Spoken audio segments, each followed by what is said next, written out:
جددنا وشيخنا وجميع المسلمين والمسلمات والمؤمنين والمؤمنات الأحياء منهم والأموات وخصوصا إلى جميع المؤسس فخرولهم وأصولهم وفروعهم وخصوصا إلى جميع العلماء في هذه القرية وأصولهم وفروعهم وخصوصا إلى جميع المؤسسات العلماء وأصولهم وفروعهم وخصوصا إلى الذين أنعمت عليهم غير المغضوب عليهم ولا الضالين آمين. Bismillahirrahmanirrahim. Wassalatu wassalamu ala asrafil anbiya'i wal mursalin sayyidina wa maulana Muhammadin wa ala alihi wa sallim. Rabbi shrah li sadri wa yassir li amri wa hlul 'uqdatam min lisani yafqahu qawli. Subhanaka la ilma lana illa ma 'allamtana innaka antal alimul hakim. Warahmatullahi rahimakumullah. Alhamdulillah, atur suwun dumateng Allah Subhanahu wa taala yang pada malam hari ini kita semuanya ditakdirkan oleh Allah Subhanahu wa taala berkumpul, bermuajahah, silaturahim, thalabul ilmi. Mudah-mudahan segala bentuk amal ibadah kita senantiasa diterima oleh Allah Subhanahu wa taala, diberikan ridho oleh Allah Subhanahu wa taala, sehingga amal kita ini nanti mudah-mudahan bisa memberikan keselamatan kita di hadapan Allah Subhanahu wa taala. Yang kedua, malam hari ini adalah malam Nuzulul Quran, malam 17 bulan Ramadan, di mana Allah Subhanahu wa taala menurunkan Al-Qur'an di malam ini. Quran yang diturunkan oleh Allah Subhanahu wa taala diwahyukan kepada Rasulullah sallallahu alaihi wasallam yang bertujuan bahwa bayyinatum minal huda, bayyinatin minal huda wal furqan. Quran ini diturunkan oleh Allah untuk menjadi fungsi koreksi bagi diri kita atas segala sesuatu yang baik dan sesuatu yang buruk. Sehingga bagi mereka yang mau memahami, mempelajari dan memahami Al-Quran, maka mereka akan didapati menjadi orang-orang yang muttaqin.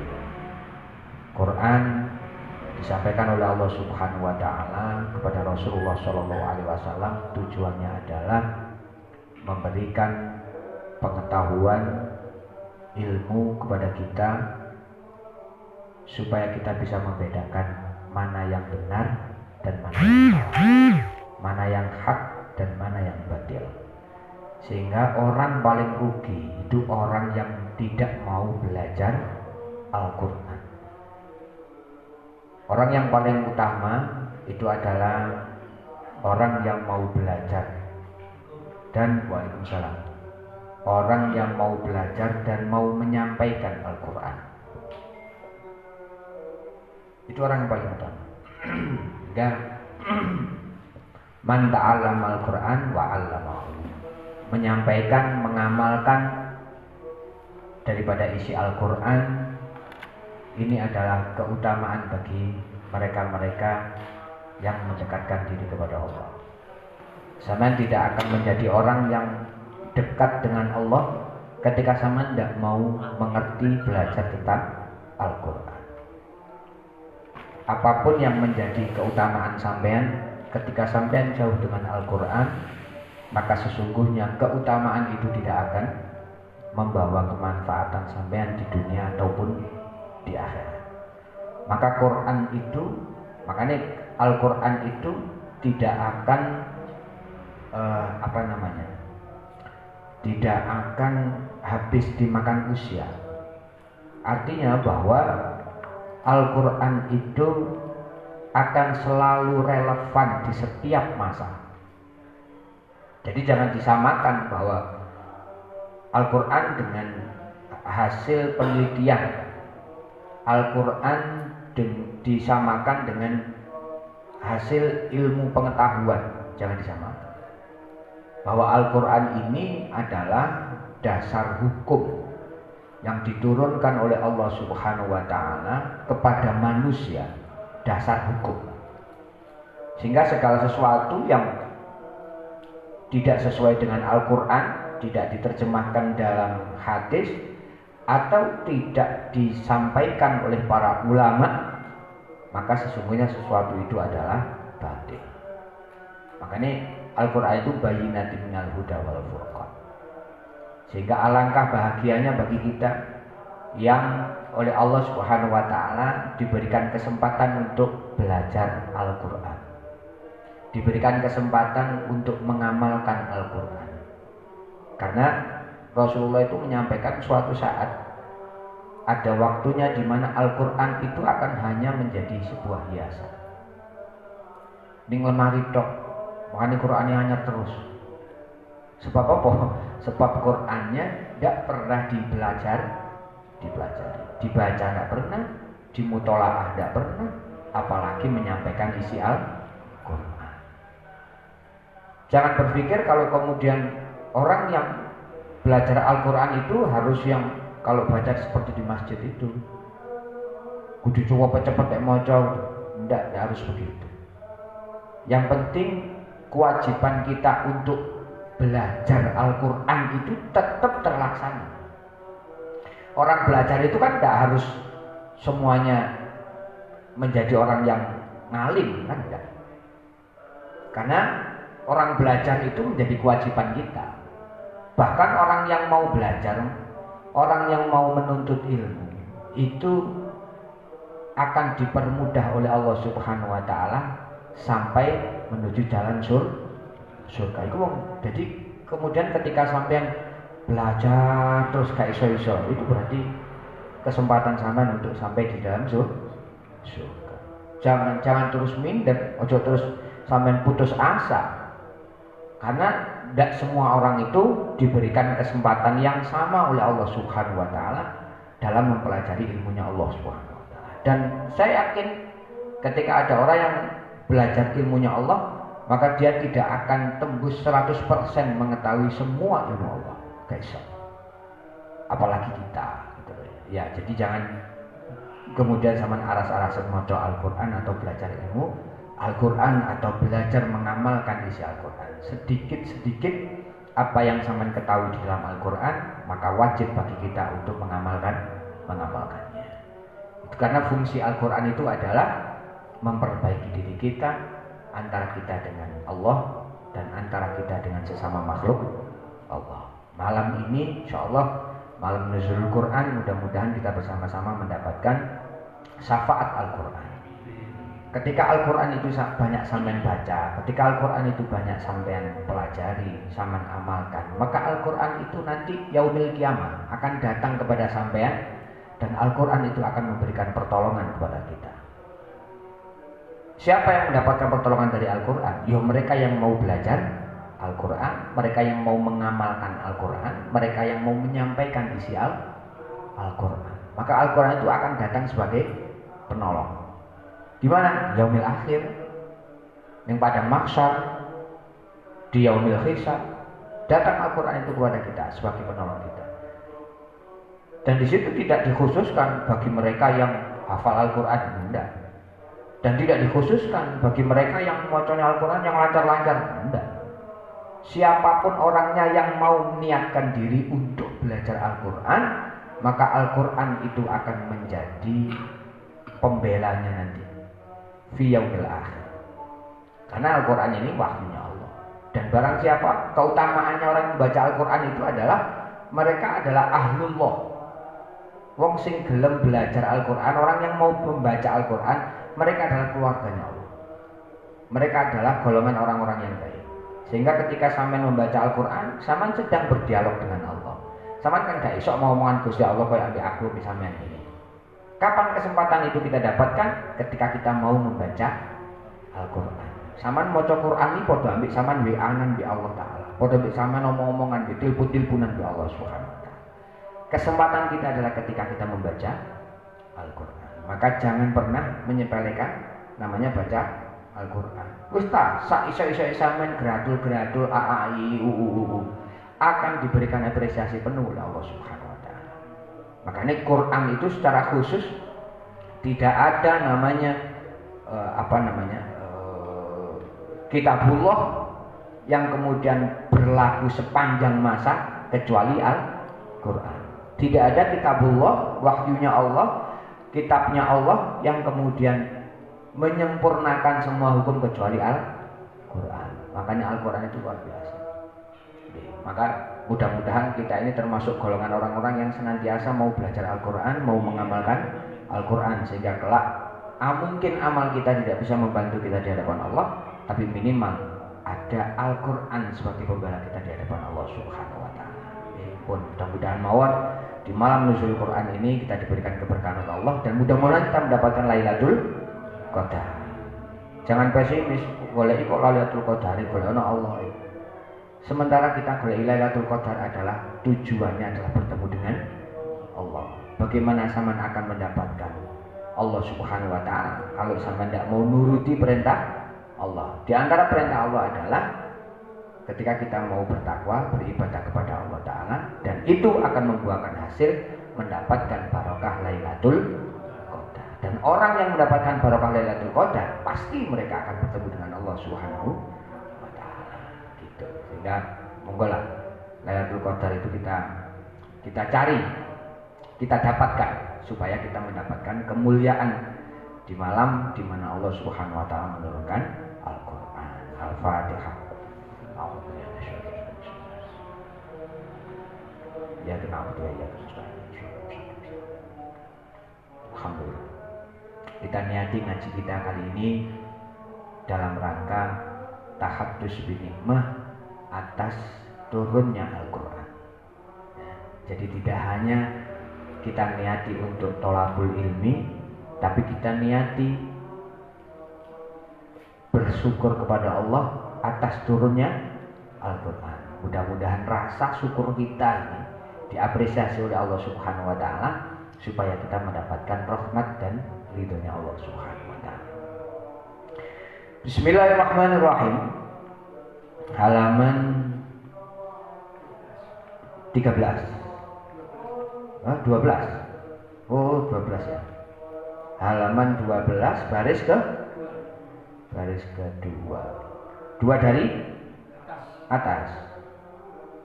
Baris kedua dari atas. Mana? Oh, mangkola kulla yaumin la ilaha illallah. Itu ya. Bismillahirrahmanirrahim. Qala Nabi sallallahu alaihi wasallam, ya Ali Ali. Man utawi sapa wonge kala kang ngucap sapa man kula yaumin ing dalem saben-saben dina. Ngucap la ilaha illallah ing lafaz la ilaha illallah. Qabla kulli ahadin ing dalem sakwise qabla kulli ahadin ing dalem sadurunge saben-saben wong. La ilaha illallah ora kulli ahadin. La ilaha illallah ora ana pangeran kejaba Allah. Ba'da kulli ahadin ing dalem sakwise saben-saben wong suci. La ilaha illallah ana pangeran, ora ana pangeran kejaba Allah. Ya kok mongko tetep sapa Rabbuna pangeran kita. Wayahna lan bakal rusak apa kullu ahadin saben-saben wong suci. Lam ya kok mongko ora tetep sapa malakun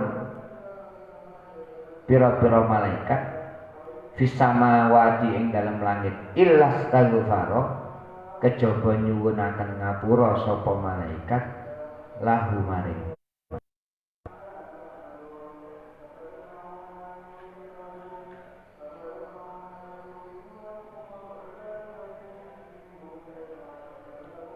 Rasulullah menyampaikan bahwa siapapun orangnya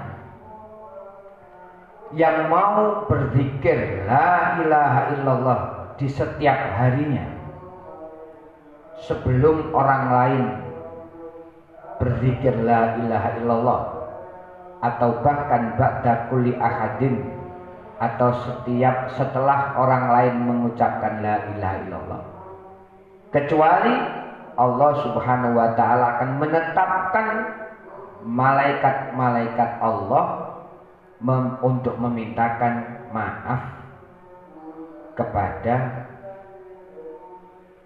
orang yang berzikir la ilaha illallah. Ini lafaz la ilaha illallah itu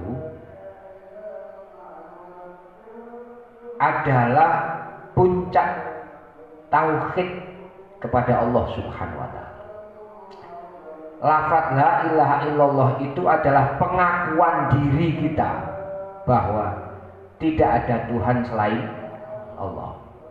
Lafaz la ilaha illallah itu adalah sebagai bukti bahwa kita menghambakan diri kepada Allah.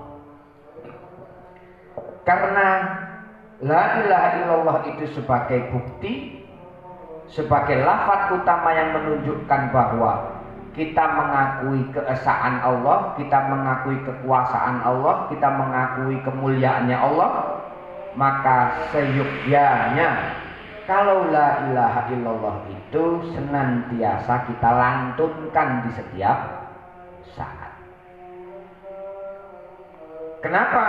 Karena pengakuan seseorang atas Allah Subhanahu wa taala itu harus senantiasa kita tapakkan. Analoginya begini. Ketika ada satu ruang yang ruang itu kosong dan ingin dipenuhi dengan sesuatu, maka sesuatu itu harus segera dimasukkan. Ketika sudah penuh ruang kosong itu dengan sesuatu, maka tidak memungkinkan sesuatu yang lain untuk dimasukkan. Ketika hati kita kosong, maka dahuluilah hati kosong itu dengan menyebut la ilaha illallah, supaya hati kita itu penuh dengan la ilaha illallah, sehingga hati kita itu tidak dipenuhi selain la ilaha illallah. Karena la ilaha illallah ini sekonyol-konyolnya orang, akhiruhu kalamihi la ilaha illallah dakhalal jannah. Waalaikumsalam.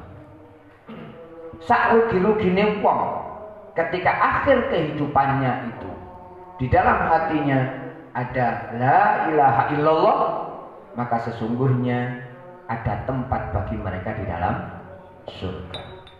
Lafadznya cuma sedikit, tapi maknanya luar biasa dan mudah kita ucapkan.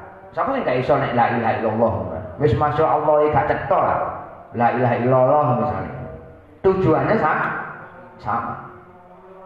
Maka barang siapa, kata Rasulullah, yang senantiasa melafadzkan la ilaha illallah, maka setiap malaikat langit dan bumi akan senantiasa memintakan ampun kepada Allah Subhanahu wa taala atas orang yang mau berzikir la ilaha illallah.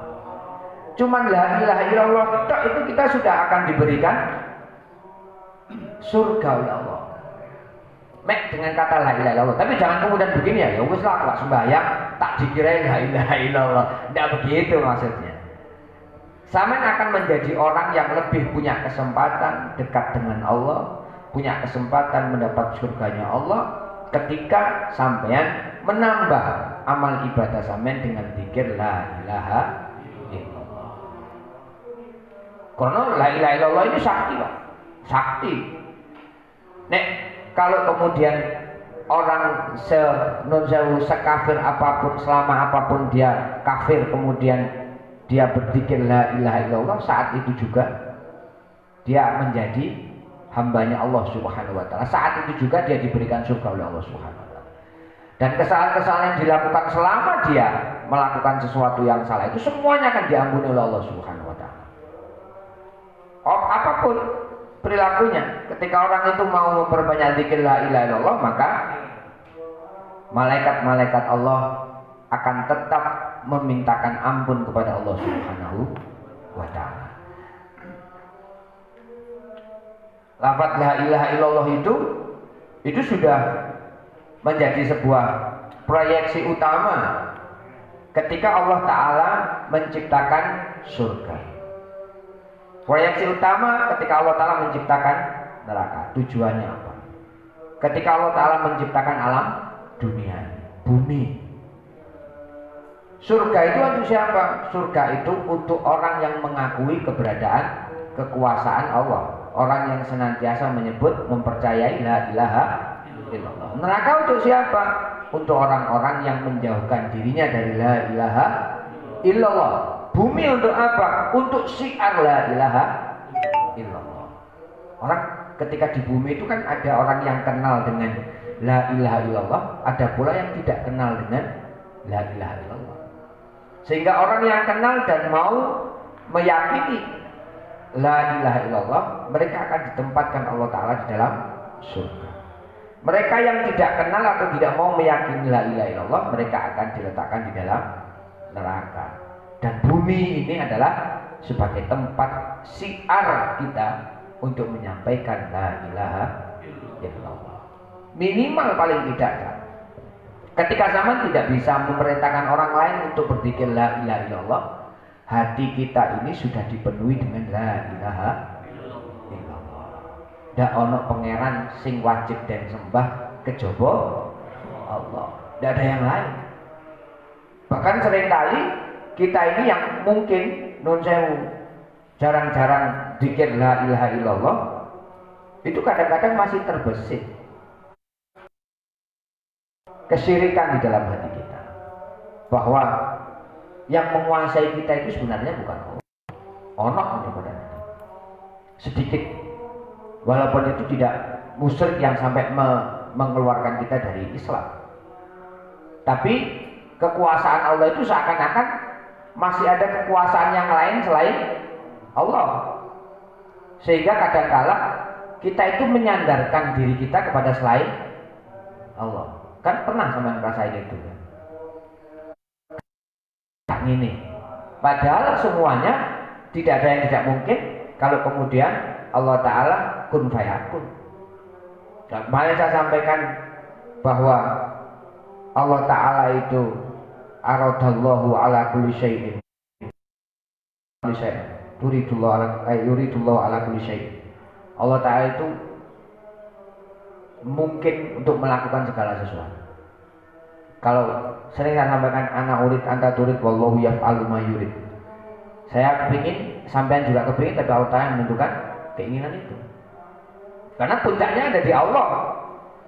Sampean tidak mungkin bisa hidup di dunia, di bumi ini kalau tanpa irodahnya Allah.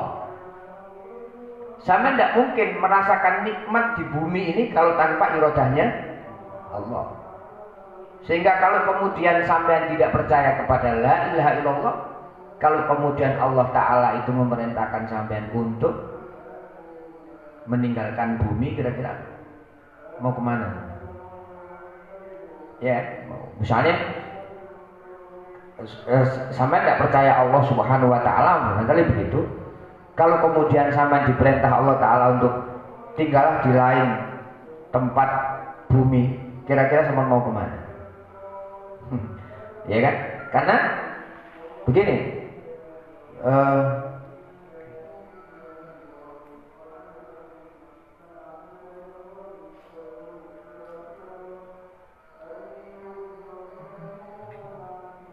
mana tadi ya? Sebentar. Di mana saya tadi baca ya? Lupa tadi. Pokoknya ini begini, ketika Allah Subhanahu Wa Ta'ala itu memerintahkan kita untuk meyakini keberadaan Allah, ketika Allah menyampaikan dalam ayatnya qul huwallahu ahad Allahus samad lam yalid wa lam yulad wa lam yakul lahu kufuwan ahad, itu Allah Ta'ala berdiri sendiri tanpa kemudian Allah Ta'ala meminta bantuan kepada siapapun. Sehingga ayat itu menunjukkan bahwa kekuasaan Allah Ta'ala itu mutlak di atas apapun, mutlak di atas apapun. Sehingga kalau kita menganggap bahwa ada sesuatu selain Allah yang menguasai kita, ini salah satu pemahaman kita yang salah. Nek Gusti Allah itu sebenarnya tidak ada sesuatu yang menguasai kecuali Allah. Gitu. Tidak ada sesuatu yang menguasai kecuali Allah. Sehingga man qala la ilaha illallah dakhalal jannah. Afdhalud dzikri fa'lam annahu la ilaha illallah. Utama-utama zikir fa'lam, ketahuilah. Nah, ini yang kemudian zaman harus ngerti. La ilaha illallah itu tidak hanya diucapkan di mulut saja, akan tetapi harus difahami di dalam hati. Seperti begini. Ketika la ilaha illallah itu hanya sampaikan di mulut saja, seperti halnya orang yang melakukan sebuah amal tapi tidak ada keikhlasan di dalam hati.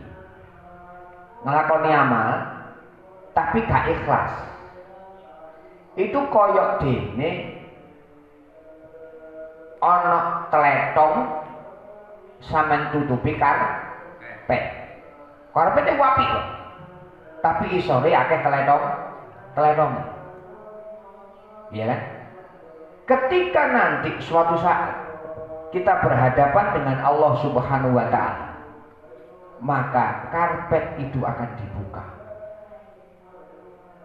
Nek karpetnya dibuka, terus ketok teletongnya, apa yang sama ambil manfaat? Nah. Atau bahkan mungkin orang lain mengetahui bahwa saat temennya sama tutupi teletong, sama tutupi karpet itu adalah teletong. Ketika sama melakukan sebuah amal, kemudian tidak ada keikhlasan di dalam hati, seperti halnya sama melafadzkan la ilaha illallah, tapi tidak ada keyakinan di dalam hati. Sama misalnya la ilaha illallah gampang, la ilaha illallah itu mudah. Tapi kemudian sama meyakini dan melaksanakan apa yang sama sampaikan dalam la ilaha illallah, itulah yang kemudian menjadi puncak daripada kesungguhan kita kepada Allah Subhanahu wa taala.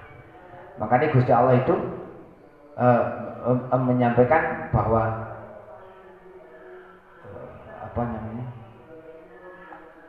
al-yauma la yanfa'u malun wala banun illa man atallaha biqalbin. Keyakinannya itu ada dalam hati. Keyakinan dalam hati itu akan lebih mewakili perilaku kita daripada ketika hanya kita ucapkan di mulut saja. Wong ini lambene sih sok kamuflase, Pak. Tapi kalau kemudian hatinya sudah meyakini atau menolak sesuatu, maka perilakunya akan nampak. Ya kan? Orang itu kalau menurut saya, wong jujur sampai gak jujur itu pelakunya sudah kelihatan. Dan jujur itu adalah dalam hati. Barangkali ketika sama ngomong iso oke, tapi lek atine orang, dari tampak wajahnya saja sudah kelihatan. Saman seneng, ngomong lambine seneng, tapi hatinya gak seneng, perilakunya sudah kelihatan. Dan orang yang mulutnya la ilaha illallah, hatinya la ilaha illallah, perilakunya akan kelihatan. Dibandingkan dengan orang yang mulutnya la ilaha illallah, tapi hatinya tidak ada keyakinan tentang la ilaha illallah, perilakunya juga akan kelihatan. Jadi di hadapan Allah itu nanti yang berlaku itu di sininya, hatinya. Hatinya selamat, maka dia selamat di hadapan Allah. Lek atine ning dunia iki gak selamat, maka di hadapan Allah dia juga tidak akan selamat. Wis gak iso digoroi, Pak. Ati itu gak iso digoroi. Orang itu kalau hatinya baik, praupane sak prilakune itu sudah tidak iso. Kalau hatinya buruk, praupane sak kelakuane juga tidak bisa disembunyikan. Wong muring-muring iku asale kondisi nak teko ati. Atine muring-muring akhirnya lambene jaran, jangkrik, wedhus, sapi, ini. Iya kan? Tapi kalau hatinya senang, lambene alhamdulillah, matur suwun, seneng aku. Itu kan. Karena apa? Itu menggambarkan hati, Pak. Lambe kita itu menggambarkan hati. Ketika orang hatinya tidak la ilaha illallah, maka mungkin mulutnya tidak la ilaha illallah juga. Tapi mungkin juga ketika mulutnya la ilaha illallah tapi hatinya menolak tentang itu. Nah, ini yang harus kemudian kita pahami bahwa la ilaha illallah itu ya fid dhahir wa fil batin. ning dohire ya meyakini la ilaha illallah lambini iki. Atine ya meyakini kebenaran la ilaha illallah. Itu nanti yang orang yang akan mendapatkan keselamatan di hadapan Allah.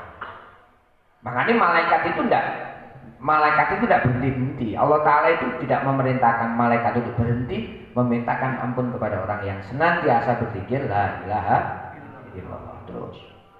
Karena nanti orang itu ketika ditempatkan oleh Allah Ta'ala di surga, itu ada surga itu secara umum adalah tempat yang dimana tempat itu memberikan kenikmatan pada penghuninya.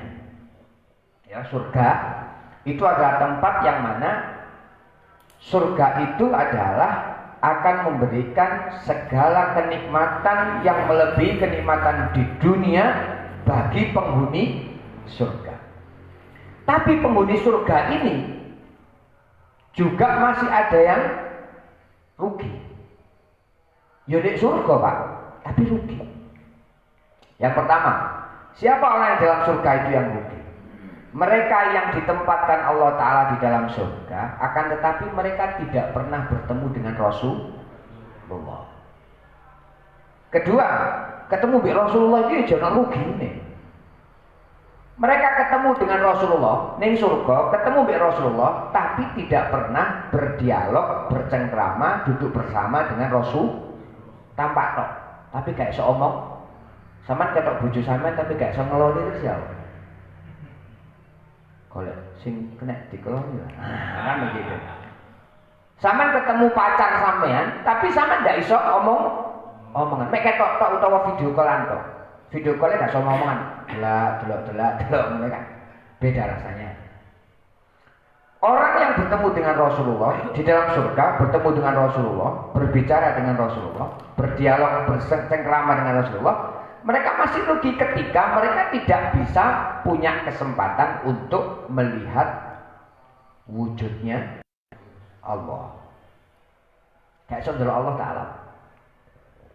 Mereka yang mampu melihat wujudnya Allah, mereka juga masih tetap punya kerugian, walaupun kecil. Apa itu? Mereka hanya tampak Allah, tapi tidak bisa berdialog dengan Allah. Rugi. Gitu. Sehingga siapa mereka yang mendapat kemuliaan-kemuliaan itu? Ya di swarga, ya ketemu Kanjeng Nabi, ya berbicara dengan Rasulullah, ya bertemu dengan Allah, bahkan berdialog dengan Allah Subhanahu wa Ta'ala. Mereka yang tidak pernah melupakan Rasulullah dan tidak pernah melupakan Allah. Tidak melupakan Rasulullah itu tandanya apa? Banyak membaca sholawat kepada Rasulullah. Tidak melupakan Allah, banyak berzikir kepada mengingat Allah. Sholawat, yo zikir la ilaha. Akeh wong itu kadang-kala nun sewu sregep sholawatan, tapi lali zikir ning Gusti Allah. Sregep zikir, tapi lali ning Rasulullah.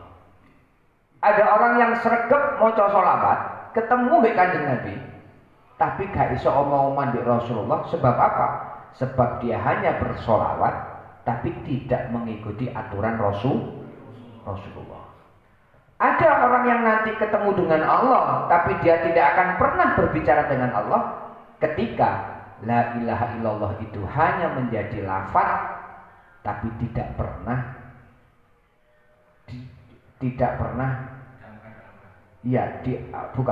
dilaksanakan dalam perilaku.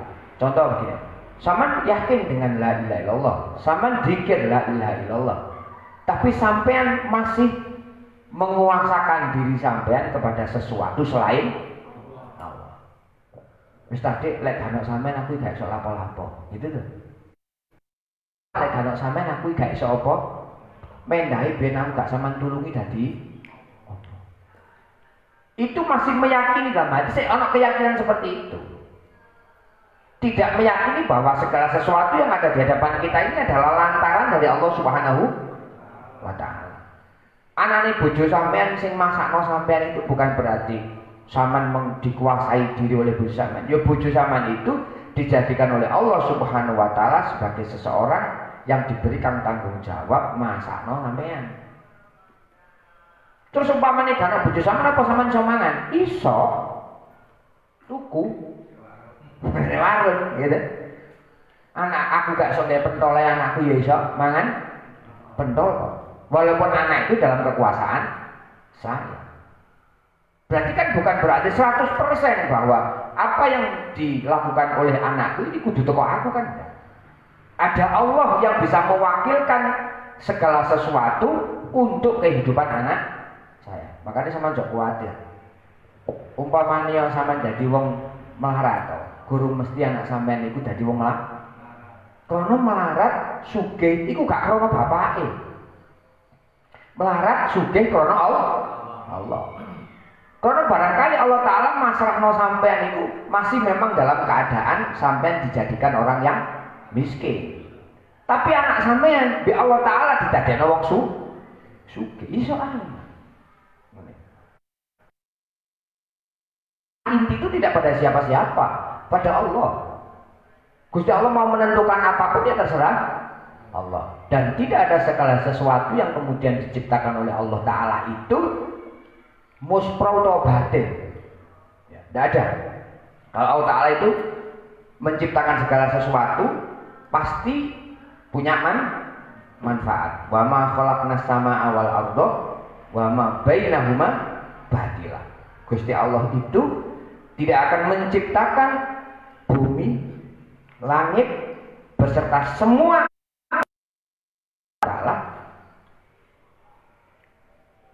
kecuali untuk memberikan manfaat. Ya, untuk memberikan manfaat. Siapa yang mampu melakukan ini? Allah. Sampean bisa? Gak iso. Sampean misalnya goreng tempe, guru mesti tempe itu kemudian nikmat bagi sampean, nikmat bagi saya juga. Bisa jadi, mari mangan tempe sampean goreng, terus aku wetengku senep. Sebab apa? Sebab sampean goreng tempe iki mang bumbune bumbu ini. Nah, ngono misale ya.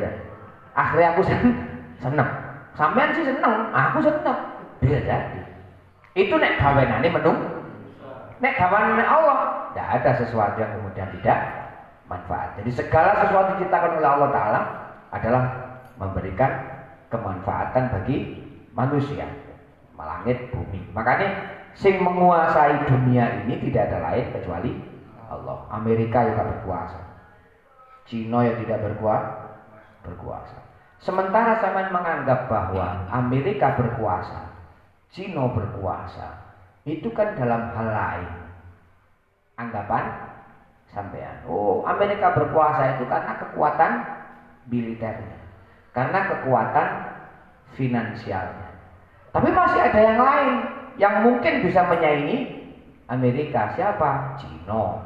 Secara ekonomi kuat, persenjataan juga kuat, walaupun penduduknya tidak lebih banyak dari Amerika. Berarti kan masih ada kemungkinan untuk menjadi penyaing dari Amerika. Indonesia ya mungkin, Pak, jadi saingannya Amerika. Jangan bilang kalau kemudian Indonesia gak mungkin jadi saingan Amerika. Indonesia itu dijajah oleh Belanda 350 tahun. Bondone bambu. Loh, dibandani bambu runcing iso menang, apa meneh dibandani bedil. Ya tambah menang. Iya kan? Bambu runcing iso menang. Lah apa meneh bedil, apa meneh nuklir. Ya tambah menang kan? Karena sesungguhnya kemenangan itu tidak dari bedile, teko Allah. Makanya naik undang-undang dasar itu atas ridho Allah, kan begitu tuh. Undang-undang dasar apa? Pembukaan undang-undang dasar atas ridho Allah. Berkat rahmat Allah yang maha kuasa. Iya kan? Ya umpamanya awal juga ketika itu kuasaan Allah Ta'ala di bambu runcing, ya gak mungkin kita menang dengan bambu runcing. Bayangkan saja dijajah 350 tahun. Tidak hanya dijajah secara kemerdekaan pribadi, tapi dijajah secara ekonomi, dijajah secara keyakinan, agama, macam-macam. Tapi kita tetap bisa merdeka. Kenapa? Karena yang memerdekakan itu sesungguhnya Allah.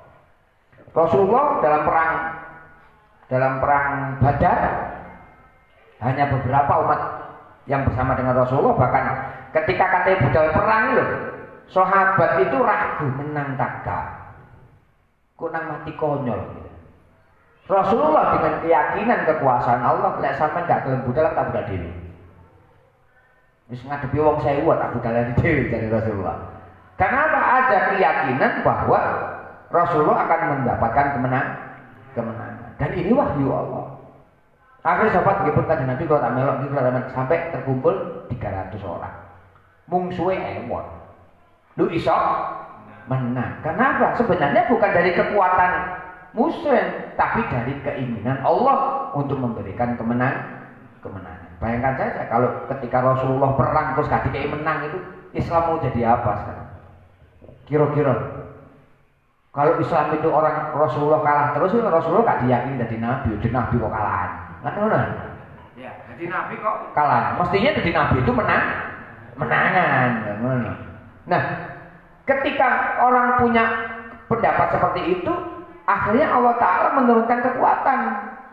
Jadi nabi itu harus ada sifat-sifat kenabian. Di antara sifat-sifat kenabian itu gak pernah kalah. Banyak nabi kalah lah ya, tunduk di bawah kekuasaan raja.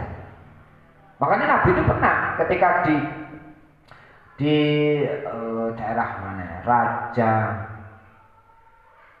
ketika nabi itu berjualan ya, ambil Aisyah, ambil Khadijah, sama dengan Khadijah. Kanjeng Nabi ditantang, wis aku bakal gelem ngakoni sampean nabi kalau siji syaratnya ketika sampean mampu membelah bulan.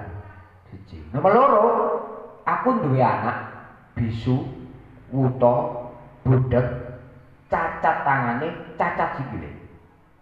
Nek anakku sok waras, aku melok sampean dadi Islam. Lho cara sampean dikono jelas gak mampu. Lho tangan gak cukul dadi cukul tangan, sikil gak cukul dadi cukul. Gak usah iku saya ketok bulan didukur di kon belah bulan iki tak iso kok iso dibelah. Sampeyan kongkon belah apa iki jenenge? Duren ae wis gawane ngene kangel. Dewi Rasulullah, oke kalau begitu janji ya sama Nabi Islam, oke. Iman ya oke. Tidak diwawi bulan. Ngomong neng malaikat Jibril, ini ana tantangan ini dari malaikat Jibril, sipil. Bagianku, kata Jibril ya. Bagianku kata Nabi sing aturan. Didukno itu kemudian bulan itu oleh malaikat Jibril atas izin Allah. Dibelah jadi loro. Siji ditekek ning ngarepe Kanjeng Nabi, siji ditekek ngarepe raja. Ya terbelah lah.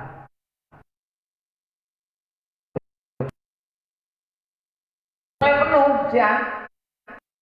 Anakku, nek anakku iso delok, anakku iso mlaku, anakku tangane iso obah, cukup. Maka aku mengaku bahwa kamu adalah Rasul Allah. Akhirnya dipalangkan Mbak Ota. Kanjeng Nabi minta kepada Allah Ta'ala supaya waras Pak. Sikile cukul, tangannya cukul, mripate ketok, kupingi kurung sembuh. Akhirnya masuk Islam bersatu.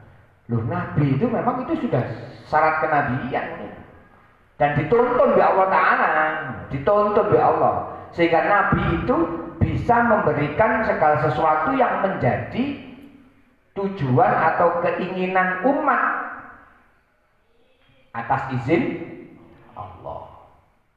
Nah, hal-hal seperti itulah yang kemudian menjadikan keyakinan kita atas la ilaha illallah. Sama jolali gitu. Karena Gusti Allah itu berkehendak melakukan apapun. Maka lafaz la ilaha illallah itu lafazkan dan yakini di dalam hati. Jangan dihilangkan. Kelangan la ilaha illallah sama susah. Kate urip ning ndi sampean? Nek kelangan la ilaha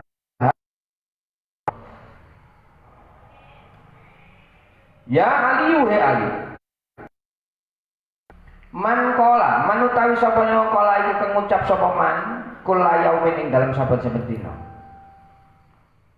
Allahumma doya Allah, barik mugi paring barokah panjenengan li dumateng kula. fil mauti ing dalem mati kula wa fi malan maringi barokah ing dalem sedanten barang ba'dal mauti kang sak sambune kula mati lam yuhasib mongko ora bakal menghisab sapa hu ing man sapa Allah Gusti Allah bima kelawan barang fa'ala kang agawe sapa man hu ing man fit dunya ing dalem dunya waman utawi sapa wong iku kabaro maca takbir sapa man mi'ata marratin kelawan 100 ambalan qabla samsi dalam sadurunge srengenge muncule srengenge wa mi'atan lan 100 qoblal hurubi sak surunge surupe srengenge kata Allah mongko nulis sapa Allah Gusti Allah lahu maring man sawaba mi'ata abidin ing 100 wong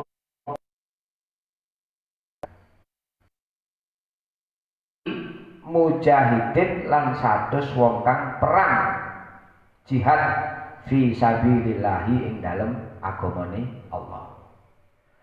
Kata Rasulullah, barang siapa yang senantiasa berdoa kepada Allah Subhanahu wa taala, Allahumma barikli fil mauti ba'dal mauti, Allahumma barikli fil mauti wa fima ba'dal mauti, maka Allah Subhanahu wa taala tidak akan menghisab mereka di yaumil kiamat.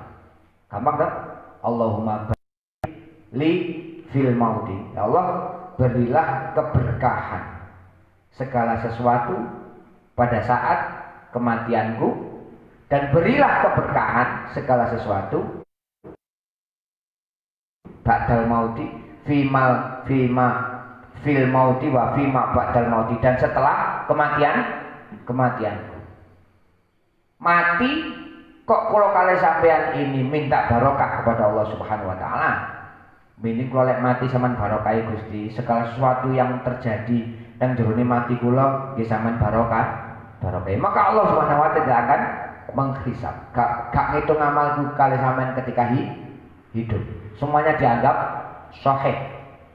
Bener kabeh.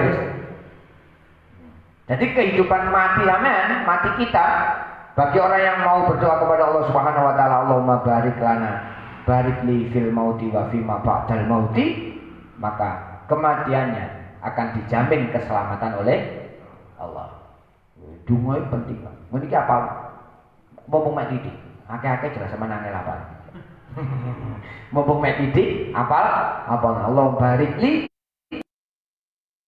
fil mauti ba'dal mauti. Allahumma barik li fil mauti wa fi ma ba'dal mauti. Sebaik-baik doa itu adalah doa yang diajarkan oleh Rasulullah Shallallahu Alaihi Wasallam. Gak peduli masuk titik, masuk akal gak diajarkan Rasulullah, dia tetap baik, tapi tidak lebih baik dari doa yang diajarkan oleh Rasulullah Shallallahu Alaihi Wasallam. Yang kedua, orang yang terbiasa membaca Allahumma barik li fil mauti wa fi ma ba'dal mauti, maka Allah Ta'ala akan wa man kabbara mi'ata marratin qabla samawati qabla hurubiyah kata Allah sawaba mi'ati abidin wa mi'ati mujahidin fi sabilillah. Barang siapa yang mau membaca takbir 100 kali dalam waktu qabla samsi, sebelum terbitnya matahari, dan 100 kali sebelum terbenamnya matahari, maka orang tersebut akan dicatat mendapatkan pahala 100 orang yang jihad fi sabilillah, 100 orang yang beribadah wa ta'ala. Allahu akbar, Allahu akbar, Allahu akbar, Allahu akbar, Allahu akbar. Minimal 100 kali sebelum terbitnya matahari, 100 kali surupe tenggelamnya matahari, akan dicatat bagi mereka orang ahli ibadah. Ahli ibadah itu kan berarti orang baik, orang soleh.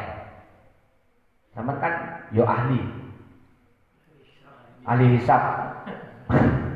ahli hisab ya, itulah sampai lah ahli aku ya, ahli hisab. Belum zaman muni hisab aku malah ini rokokku. Enggak, aliran ahli sunni. Yang kedua, mereka akan dicatat sebagai ahli seperti pahalanya orang yang jihad fisabilillah. Dan orang yang jihad fisabilillah itu jaminan surga daripada Allah Subhanahu wa taala. Mati ini mati syahid. Ya Allah akbar, Allah akbar. Sampeyan gak sawiritan sing suwe-suwe. Dawa-dawa sampeyan ngono maca burda ya wegah. Ya, kon maca manakib yo arasen. Kon maca selawat sing dawa-dawa ya males. Ya wis iku ae, la ilaha illallah takbir. Yang bisa sampeyan lakukan mudah isu 100 Allah cepat. Sore mulai kerja 100 mana Allah. Pahalanya luar biasa. Sehingga kalau sering saya sampaikan bahwa dunia seisinya ini diberikan oleh Allah Subhanahu wa taala sebagai pendukung manusia untuk menjadi hambanya Allah yang baik. Ya seperti ini, Pak. Allah taala itu ngekei kompensasi sampean jadi ahli swarga lo gampang banget. Maca la ilaha illallah lah gampang. Maca takbir gampang. Allah taala itu kalau memberikan syarat enggak yang sulit-sulit. Sampeyan kudu sembahyang bengi 100 rakaat juga. Sampeyan kudu sembahyang sunah. Maca takbir zikir la ilaha illallah. Kalian akan selamat dari semua azab Allah. Lu gampang. Lu ngono kok gak gelem. Allahu Akbar. Tapi gak usah demo. Allah Akbar nggo pedang nojo. Allah Akbar zikir. Sembunyikan zikir sampean itu di hadapan orang. Zikiran yang tepat-tepat yang tersembunyi yang tidak terlihat dari orang lain. Sehingga sampean itu jauh dari namanya riya. Jauh dari kesombongan. Nah, ini deh, ambek nggo pedang, nggo pentung, nggo molotok. Allahu Akbar. Ya itu jenenge tidak menempatkan zikir pada tempat yang semestinya. Ya kan? Zikir itu adalah untuk memantapkan keimanan kita pada Allah. Sama silakan beramal yang lain, nyambut gawe, istirahat, turu. Ojo lagi zikir, karena zikir itu memantapkan hati. Kayak sampean kalau memantapkan rasa cinta itu kan dengan selalu mengingat. Mantap no cinta sama neng Rasulullah ya dengan mengiling-iling kanjeng Nabi. Iling-iling kanjeng Nabi kalau gak rupane kanjeng Nabi, gak tahu ketemu kanjeng Nabi dengan banyak membaca sholawat. Sama gak wujudnya Allah, memantapkan hati untuk mengimani Allah dengan apa? Ya dzikir la ilaha illallah. Menyebutkan Allah dengan kekuasaan dan kemuliaan Allah. Baru sama nanti akan punya kemantapan dalam hati. Nek tanpa itu, yo gak iso sama kate mantap. Eling-eling gak tahu kok mantap. Eling aja gak tahu kok mantap. Kira-kira kate dirabekno yo arah pegah, melayu. Apa kok melayu? Ya sebab ana liyane. Kan gitu. Kalau sama cuma satu-satunya ya mesti ada. Nah, Allah itu cuma satu-satunya, tidak ada yang lain. Sehingga perbanyaklah zikir dan membaca takbir sehingga sampean akan menjadi golongan orang-orang yang mendapatkan pahala yang luar biasa di sisi Allah.